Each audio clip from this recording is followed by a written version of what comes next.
Hello जी, सभी को राधे राधे। कैसे हैं आप लोग? आई होप सब बढ़िया ही होंगे। आप सभी लोगों पर ठाकुर जी की कृपा सदा बनी रहे। आप स्वस्थ रहें, मस्त रहें। हे ठाकुर जी, आप सभी लोगों की मनोकामना पूर्ण करें। चलो तो सबसे पहले ठाकुर जी को स्नान करा लेते हैं। ठाकुर जी को स्नान कराने की तैयारी हो गई है। सबसे पहले ठाकुर जी को फूल अर्पित करते हैं। मैं जब भी कान्हा जी को स्नान कराती हूँ तो सबसे पहले फूल, चंदन, गंगा जल ये सभी अपने पास रख लेती हूँ और बस स्नान करा लेती हूँ।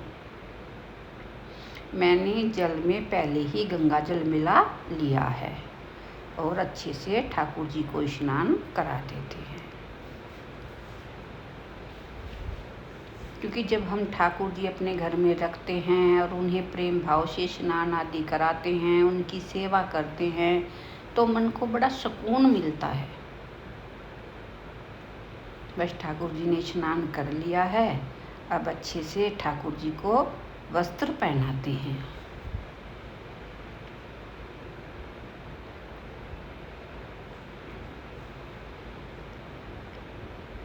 मैं ठाकुर जी को वस्त्र पहना दिए हैं, अब इनका श्रृंगार कर लेते हैं। हो सके तो गर्मी में ठाकुर जी को भारी ज्वेलरी न पहनाएं, क्योंकि इससे कान्हा जी को बहुत गर्मी लगती है। बस हल्की ज्वेलरी ही पहनाएं।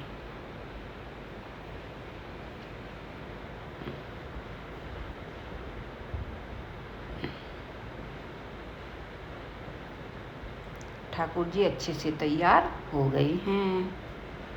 ये देखो ठाकुर जी कितने प्यारे लग रहे हैं। और बस ठाकुर जी का रूप निहारते हुए इनके भोग की तैयारी कर लेते हैं।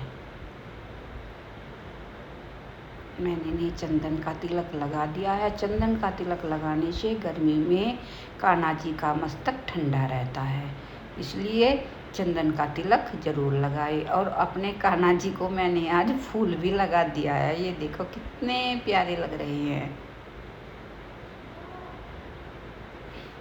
अब ठाकुर जी को भोग लगाते हैं।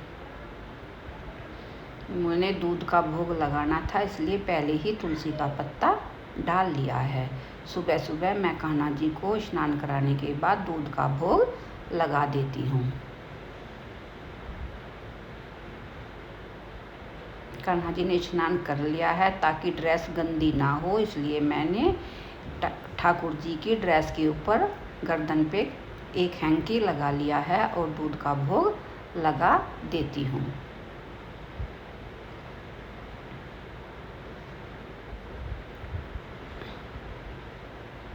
बस मैंने ठाकुर जी को अच्छे से दूध का भोग लगा दिया है और बस कान्हा जी को अच्छे से भोग लगाने के बाद ठाकुर जी तैयार हो गए हैं। बस अब ठाकुर जी की गैया के पास ठाकुर जी को बैठा देते हैं और जल का पात्र भरकर रख देते हैं। तो ये तो थी ठाकुर जी की डेली की सेवा। अब बात करते हैं कि बहुत से लोगों के मन में ये सवाल होता है कि अगर हम बाहर जाते हैं तो क्या हम अपने ठाकुर जी को लेकर जाएं? तो आज इसी विषय पर बात करते हैं। अगर हमें बाहर जाना है 2 या 4 दिन के लिए, तो हम अपने ठाकुर जी को अपने साथ लेकर न जाएं, क्योंकि अगर सुविधा होती है तो हम ले ही जाते हैं, लेकिन अगर हम साथ नहीं ले जा सकते तो कोई बात नहीं है। अगर हमारे घर में अड़ोस पड़ोस में कोई हमारे सगे संबंधी हैं तो हम अपने ठाकुर जी को कुछ दिन के लिए उनके पास भी छोड़ सकते हैं। लेकिन अगर ऐसा पॉसिबल नहीं है तो हम अपने ठाकुर जी को अपने मंदिर में ही कुछ दिनों के लिए, जितने दिनों के लिए हमें बाहर जाना होता है, हम और देवी देवता जो हमारे मंदिर में होते हैं ना, उनके पास ही अपने ठाकुर जी को बैठाएं और अपने ठाकुर जी के पास खाने का सभी सामग्री जैसे चने हुए, ड्राई फ्रूट हुए, मिश्री हुई, जो भोग खराब नहीं होता उस भोग को कान्हा जी के पास रख दें और एक जल का पात्र भरकर रखें। कटोरी रखकर उसके ऊपर एक गिलास भी रखें और इस प्रकार से मंदिर में सभी सामग्री भोग की और जल का पात्र रखकर मंदिर में ही कान्हा जी को बैठा दें।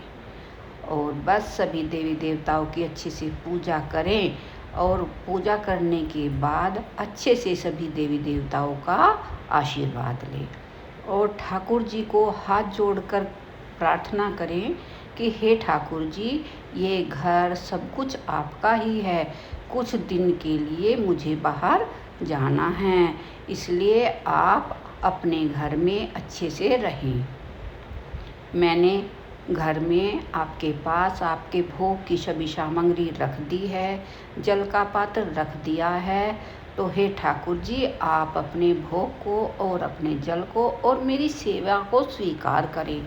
बस ऐसे ही अपने मन की सारी बातें ठाकुर जी से बताएं और हाथ जोड़कर कहें कि हे ठाकुर जी, मैं इतने दिन में वहाँ से लौट आऊँगी, आप मेरी सेवा को ऐसे ही स्वीकार करना। बस ऐसा कहकर और भगवान जी का आशीर्वाद लेकर आप जहाँ जाना चाहे 2 दिन के लिए 4 दिन के लिए आप अच्छे से जा सकते हैं।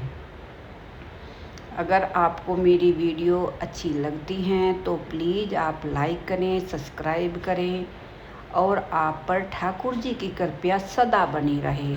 आप स्वस्थ रहें, मस्त रहें और ऐसे ही मुस्कुराते रहें। मिलते हैं अगले व्लॉग में, तब तक के लिए आप सभी को मेरा हाथ जोड़कर राधे राधे। अगर आप मेरी वीडियो को पसंद करते हैं तो प्लीज़ कमेंट करके बताएं कि आपको ठाकुर जी की मेरी सेवा कैसी लगती है। इसलिए अगली वीडियो में फिर मिलते हैं, तब तक के लिए आप स्वस्थ रहें, मस्त रहें और ऐसे ही हंसते खेलते रहें और अपने परमात्मा का आशीर्वाद लेकर जीवन में हमेशा आगे बढ़ते रहें।